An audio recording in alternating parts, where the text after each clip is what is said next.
We're very, very close to the centre of the city of Leicester, and these wonderful meadows behind us were, well, they were just playing fields that had been left, and although they did flood occasionally, they didn't really contribute very much to the flood prevention in the area. And of course we've got a lot of neighbouring residential areas that are very much at risk of major flooding.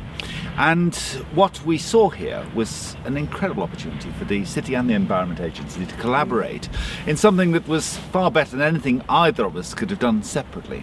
Absolutely. And we've got really the benefit of putting two and two together and making a considerable amount more. That's what I love about it, because as an engineer I love the fact that we are reducing risk to 1,200 properties through this scheme, and we are creating a fantastic habitat for wildlife where we have herons and otters and dragonfly, and it's a great space for living. You know, the recreation that we've been able to do here with cyclists and walkers, but we've only been able to get that win-win-win by partnering with the council. Throughout its history, Leicester has had problems with flooding. And I think in the 21st century, what we and the Environment Agency particularly have recognised is that the river is a part of the city and needs to be accommodated within the city. And that we need to protect that urban environment in the most effective way. When we looked at the more traditional measures to reduce that risk of flooding, river walls and so on, we found that the economics didn't stack up. So we looked at it much more creatively and looked at the conveyance of the river and giving it more space to flood.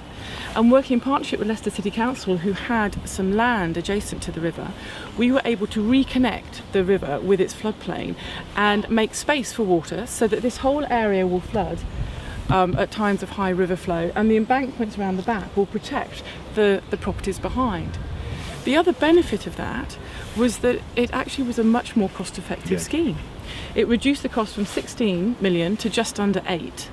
And by making it a recreation area, with the City Council help and local enterprise partnership funding too, we've brought together a scheme that reduces flood risk, creates a wonderful environment and a habitat, a fantastic place for recreation, and sparks the catalyst for local regeneration. A lot of the natural flood management we see is in the uplands, in the woodlands and so on.